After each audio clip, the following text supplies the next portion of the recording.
নমস্কার বন্ধুরা, আশা করি সকলেই ভালো রয়েছেন। আপনারা যারা প্রাইমারির জন্য ইন্টারভিউর প্রস্তুতি নিচ্ছেন, আপনাদের জন্যই আজকের ভিডিওটি। বন্ধুরা দেখুন, সিচুয়েশন বেস কোশ্চিন কিন্তু সবাইকেই জিজ্ঞাসা করা হয়ে থাকে এবং 2022 সালে যে প্রশ্নগুলি জিজ্ঞাসা করা হয়েছিল সেই সমস্ত প্রশ্নগুলি আজকের ভিডিওতে আলোচনা করা হচ্ছে এবং এই 15টি প্রশ্ন বারবার প্রাইমারি ইন্টারভিউতে পুনরাবৃত্তি হয়েছে। সেই প্রশ্নগুলি এখানে আপলোড করা হচ্ছে। আপনারা প্রথম থেকে শেষ পর্যন্ত ভিডিওটিকে দেখতে থাকুন। তো কথা না বাড়িয়ে চলুন মূল আলোচনায় যাওয়া যাক। দেখুন, প্রথম যে প্রশ্নটি রাখা হয়েছে যে বাংলা ভাষা পাঠ বইটি কোন ক্লাস থেকে চালু করা হয়েছে।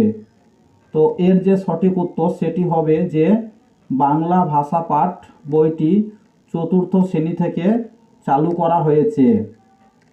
বন্ধুরা মনে রাখবেন যে বাংলা ভাষা পাঠ এই বইটি হচ্ছে কেবলমাত্র বাংলার যে বিভিন্ন ব্যাকরণগুলি রয়েছে সেই ব্যাকরণগুলির জন্যই এই ভাষা পাঠ বইটি চালু করা হয়েছে এবং এই ভাষা পাঠ বইটি কিন্তু ক্লাস 4 থেকে চালু করা হয়েছে। তার পূর্বে কিন্তু কোনো ভাষা পাঠ বই নেই। পরের প্রশ্নটি দেখুন যে ইংরেজিতে যে উইংস বইটি আছে সেই উইংস বইটি কোন ক্লাস থেকে চালু করা হয়েছে। তো বন্ধুরা মনে রাখবেন যে ইংরেজিতে যে উইংস বইটি রয়েছে সেটি কিন্তু ক্লাস 3 থেকে চালু করা হয়েছে, অর্থাৎ 3য় শ্রেণী থেকে চালু করা হয়েছে। বন্ধুরা এখানে একটি নোট রয়েছে যে ইংরেজিতে যে উইংস বইটি আছে সেটি কিন্তু 2020 সাল থেকে প্রাথমিক বিদ্যালয়ে ক্লাস 3 থেকে চালু করা হয়েছে। আপনারা অবশ্যই মনে রাখবেন। পরের প্রশ্নটি দেখুন, একজন শিক্ষক হয়ে আপনার কি করা উচিত যখন একজন মেধাবী শিক্ষার্থী কম নাম্বার পায়। বন্ধুরা এটি হচ্ছে সিচুয়েশন বেস কোশ্চিন। এই টাইপের প্রশ্নগুলি সবাইকেই ইন্টারভিউতে জিজ্ঞাসা করা হয়। তো এর যে সঠিক উত্তর সেটি হচ্ছে যে স্যার, আমি তাকে কঠোর পরিশ্রম করতে ও আরও ভালোভাবে পড়াশোনা করার জন্য অনুপ্রাণিত করব। এইটুকু বললেই যথেষ্ট।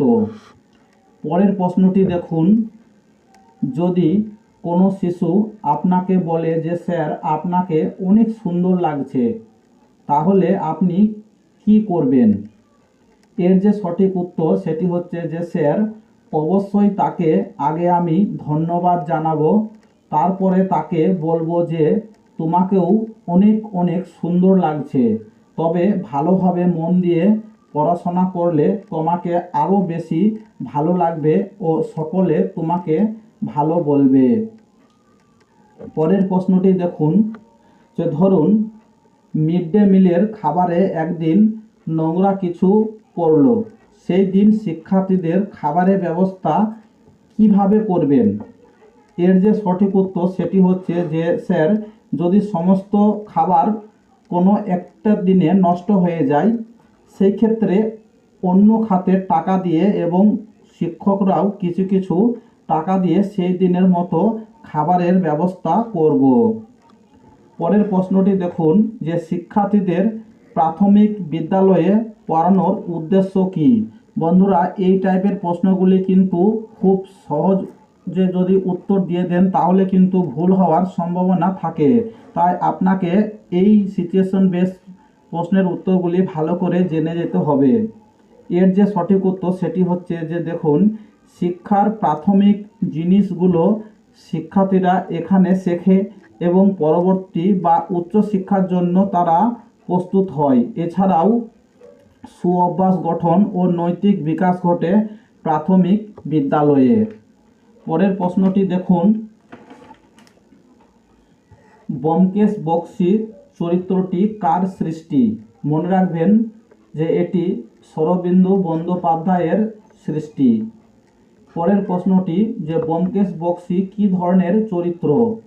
তো সঠিক উত্তরটি হবে অন্যতম জনপ্রিয় গোয়েন্দা চরিত্র। পরের প্রশ্নটি দেখুন, শরদিন্দু বন্দ্যোপাধ্যায়ের কয়েকটি উল্লেখযোগ্য রচনাবলীর নাম বলুন। বন্ধুরা এই প্রশ্নটি খুব ভাইটাল। সঠিক উত্তরটি হবে যে ব্যোমকেশ সমগ্র, ঝিন্দের বন্দি, তুঙ্গভদ্রাত্রে, দাদার কীর্তি, ভূমিকম্পের পটভূমি প্রভৃতি। পরের প্রশ্নটি দেখুন, ফেলুদা গোয়েন্দা চরিত্রটি কার সৃষ্টি? উত্তর হবে সত্যজিৎ রায়। পরের প্রশ্নটি দেখুন যে সত্যজিৎ রায়ের বাবার নাম কি ছিল? সঠিক উত্তরটি হবে যে সুকুমার রায়। পরের প্রশ্নটি দেখুন, সুকুমার রায়ের বাবার নাম কি ছিল? সঠিক উত্তরটি হবে উপেন্দ্র কিশোর রায় চৌধুরী। ইনি ছিলেন একজন জনপ্রিয় শিশু সাহিত্যিক। পরের প্রশ্নটি দেখুন যে ধরুন একটি বিদ্যালয়ে প্রতিকূল অবস্থা আপনার শিক্ষাদানে বাধা প্রদান করে, সেই ক্ষেত্রে কিভাবে আপনি তা মানিয়ে নেবেন? এর যে সঠিক উত্তর তা হচ্ছে যে স্যার সহকর্মীদের সঙ্গে বিদ্যালয়ের উন্নতি সম্পর্কিত আলোচনার মাধ্যমে শিক্ষার্থীদের সুশিক্ষাদানের পরামর্শ ও প্রশাসন কর্তৃপক্ষকে জানিয়ে এবং তার সাহায্য নিয়ে অবস্থার মোকাবিলা করব। পরের প্রশ্নটি দেখুন, দ্য উইংস অফ ফায়ার এই বইটি কার লেখা? সঠিক উত্তরটি হবে দ্য উইংস অফ ফায়ার এই বইটি লিখেছেন এপিজে আব্দুল কালাম। বন্ধুরা, এখানে একটি নোট আছে যে এপিজে আব্দুল কালাম ছিলেন ভারতের একজন রাষ্ট্রপতি এবং 2002 থেকে 2007 সাল পর্যন্ত উনি ভারতের রাষ্ট্রপতির পদে ছিলেন। পরের প্রশ্নটি দেখুন যে ডেটা এটি সিঙ্গুলার না প্লুরাল ফর্ম, অর্থাৎ এটি কোন নাউন? সঠিক উত্তরটি হবে যে ডিএটিএ ডাটা। ডাটা এটি হচ্ছে প্লুরাল নাউন এবং ডিএটিএম ডাটাম এটি হচ্ছে সিঙ্গুলার নাউন।